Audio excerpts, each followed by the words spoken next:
স্বামীজি বলছেন, ধর্ম কি আসলেই কিছু করতে পারে? হ্যাঁ, পারে। ধর্ম মানুষকে অনন্ত জীবন এনে দেয়। এটা মানব প্রাণীটিকে দেবতা করে তুলবে। ধর্ম এটাই করতে পারে।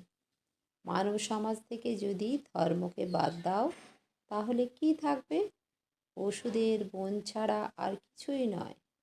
ইন্দ্রিয় সুখ মানবতার লক্ষ্য নয়। জ্ঞান, জ্ঞান হলো সমস্ত জীবনের লক্ষ্য।